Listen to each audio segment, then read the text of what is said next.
Today we're talking about the Sleeping Bear Dunes National Lakeshore.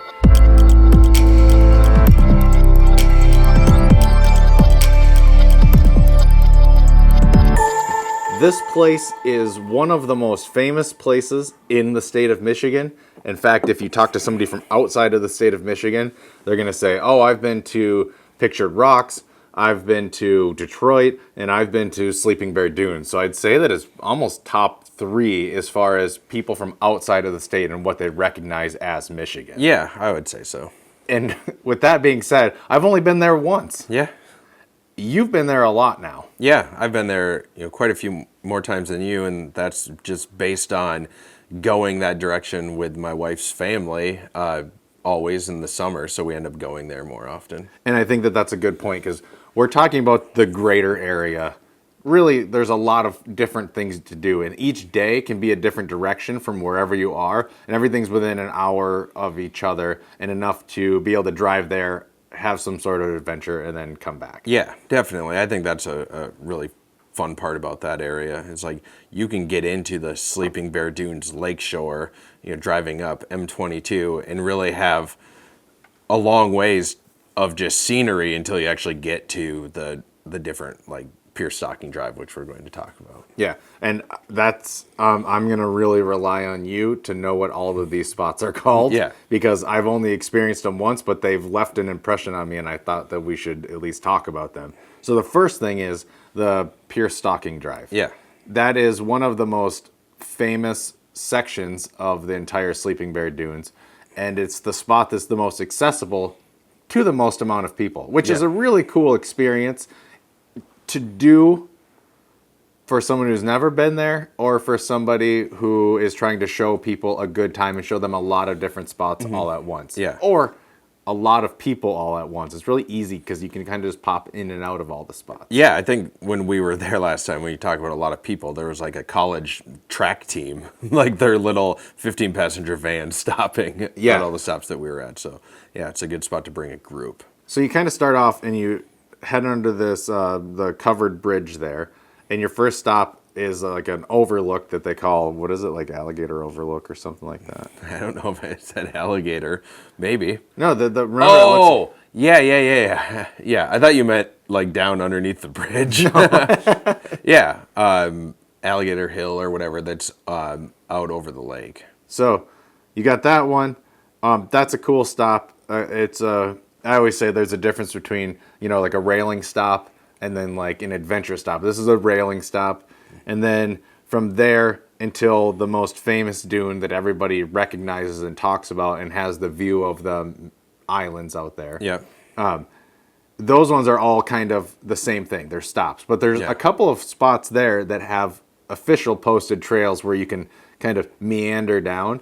And if you have the time and the people that you're with are willing to walk on dunes, I'd recommend kind of exploring those, even if you're not going to walk to the lakeshore, because that's where, if you're a little bit over what the crowd of the people doing the scenic loop are doing, you can kind of get off by yourself and see some cool spots. Mm-hmm. Yeah, definitely. I mean, when you're at one of the, I don't remember, like the third spot, you can see then where there's the trail going kind of through the sand and through a little bit of the trees and the beach grass and all that. It's a good spot. It's kind of hidden too, back behind, like it's a little lower. So if it's windy, like the day we were there, it was extremely windy, which we'll get to that when we got out to the main spot where you overlook Lake Michigan and overlook the Sleeping Bear, or where Sleeping Bear, was before the change of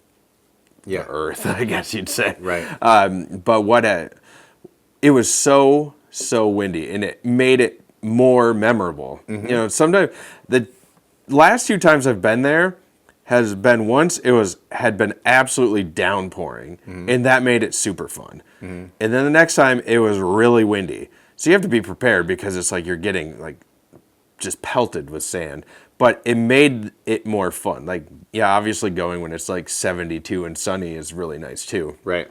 But that made it a more memorable adventure, wouldn't you say? Well, that actually leads into, I love going out into shoulder seasons. So your spring when there's not a lot of people there yet, and you can see really far into the woods because there's not a lot of like foliage and that kind of stuff. Dunes, it's a little bit different because everything's kind of always there, but you get to experience some pretty unique stuff, and the water looks different. Fall is cool because, I mean, fall is popular because of all the color and everything that's happening across the whole state. But I like going exploring those spots at that time, but you do end up catching rain and catching wind like we did. And we went out once onto the dune, the main dune, which is, I don't know what stop it is, like 9 or something. Yeah, I can't remember. I'm going to look. Okay. So we went out there one time, we went out there, walked out, and the wind was so bad that we walked back. We each got a pair of sunglasses, and we put away our main Canon camera because I was afraid of how much sand was going to get into the thing, and we only brought out the action cams at that time. And we walked through and walked around at that spot. My favorite thing that I didn't know was a thing was the giant sign that says, hey, there's a $5,000 fine if you can't make it back to the top of this dune. Right. I mean, it's a challenge to get down there. And I don't think that day anyone was going down. No. When we were there because it was so windy. I mean, it would have just added to it because it never looks that intimidating from the top. Right. So that is what why I think that people weren't going down. And I think they don't want people to necessarily go down because, again, it's pretty tough to get back up. Oh, and dunes are sand. That's their thing. Right. And so they do change. And so Right. you can have sections of it that are steeper on days than other days Right. because of how the wind is blowing and what's changed over the course of a season. Right. So the next thing is we left there and I don't know which direction everything is, but one of the next things that we did when It's we were usually there, mine. we went to Old Baldy Dune. Yeah. That's my favorite spot. Yeah, that's really cool. So that is down in Arcadia, part of the Arcadia Dunes. So, as you said at the beginning, like if you're in a central area, like so say you're in Frankfurt for the weekend, like if you go north, 45 minutes, you drive through the whole Lakeshore, Sleeping Bear Dunes Lakeshore, and get to either the Pierstalking Drive or the dune climb, which when we went that day, we stopped at the dune climb, but we didn't end up doing it. Yep. And then if you go south of, say, if you were in Frankfurt, then you could go to like the Arcadia Dune, Old Baldy, which is where we ended up going that same day, actually. I like that one because it's a non-railing hike. Yeah. Walk up to the railing, take a photo. That's fun. Yeah. But this one is a well-marked, relatively easy walk or hike. Yeah. It's about a half hour if Yeah. you're just goofing around, 20 minutes if you're really, getting after it. You get out to the dune, and it's got a really aggressive face with some cool trees and different dune grasses sticking out the whole way. We saw a bald eagle while we were there. Yep. It's cool view if you look north then. See, look at me just knowing directions really well. You can see Frankfurt and the lighthouse and the piers at Frankfurt, which is a cool thing to see. It's off in the distance. But one thing that I also want to point out about that, which I didn't bring you this way, but I've went this way before too, and to let everyone else know, if you go the other direction out of the parking lot, there is a new, I think it's really new, platformed area if you want to get out to the dune and be able to see from out there on a platform. So there is a spot to do that if that is the route you'd want to go. The trail is a little more manicured and easy, accessible, and you can get out to that spot as well, which is just a different way to go. So there's that as well. So, larger area then. Yep. The next thing that we did is we went to the Point Betsy Lighthouse. Yeah. And so I said a couple of weeks ago to Marklin, my wife, for everyone who doesn't know that, I said, I think there's a lot more to say about lighthouses. And she made fun of me because she's like, what are you, 1,000? And I've been traveling the state now for a couple of years, going to different locations every single week.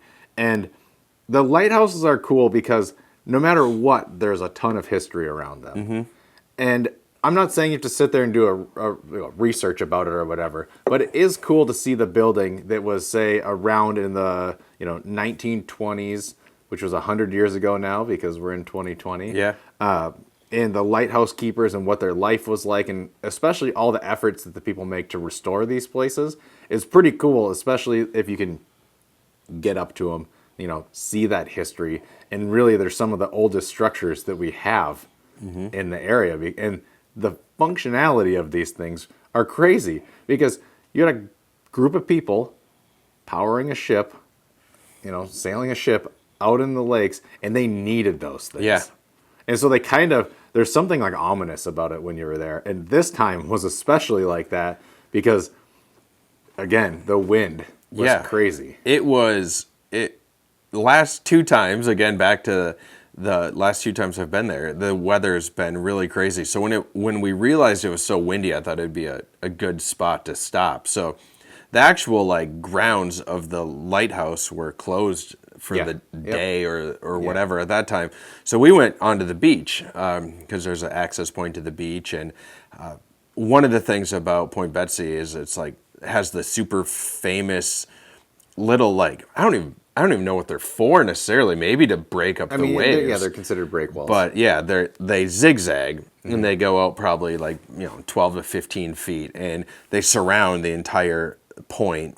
And that is something that is really recognizable around that area. But with the waves crashing that day, it was super cool. I caught that. Andy was just walking back from where he was, and I caught a pretty epic shot of you. And it looked like, movie, walking away from something. I mean, really, you were just coming back to tell me you were ready to leave. Right. The shot looked awesome. Yeah.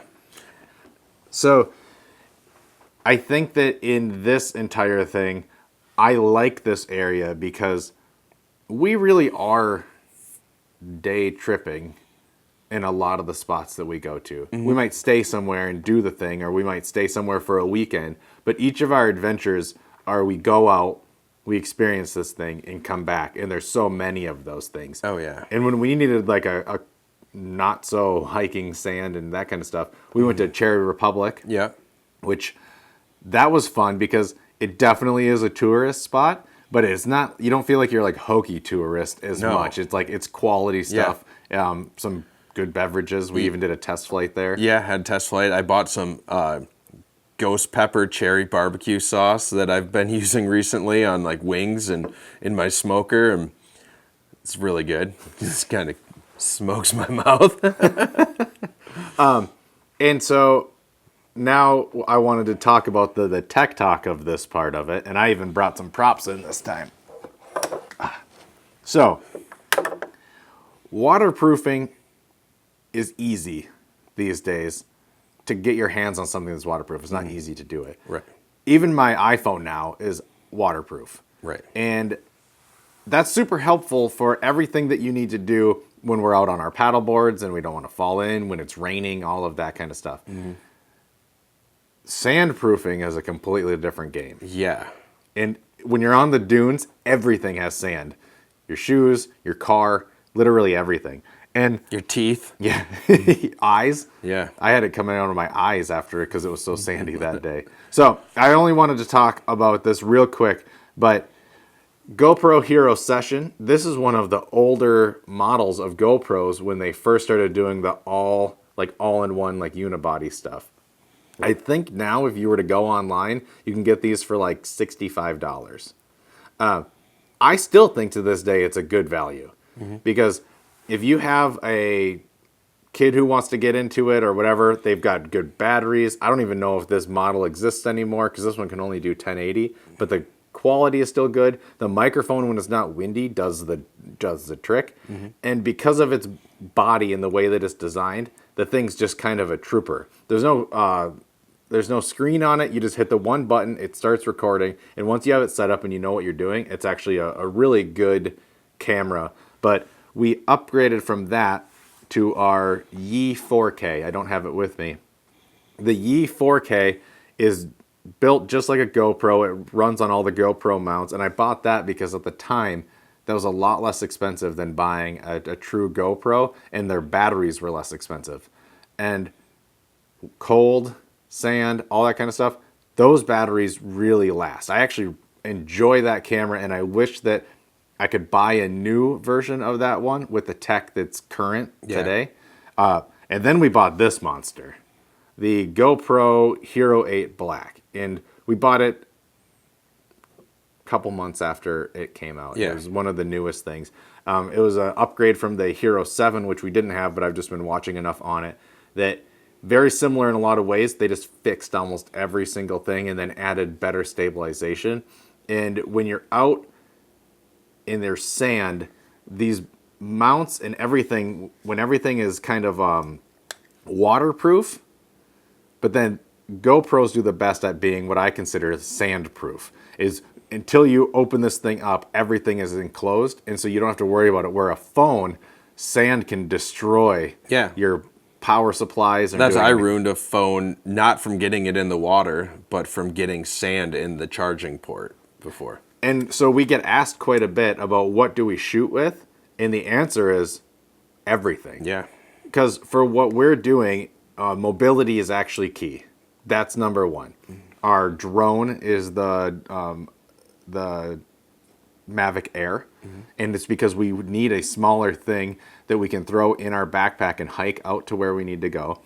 GoPros are hugely our friend, and most people are surprised when I tell them that my phone is actually also one of the main shooting things that I use, especially the iPhone 11. We'll probably dive into that more on a different day, but that thing's a monster. Yeah, for sure. It is, and it takes amazing photos and videos. Yeah, and that is GoPros. People always ask me, like, should I get a GoPro? If you can edit, then you should get a GoPro. If you have a computer that you can drop this stuff into, you should get a GoPro.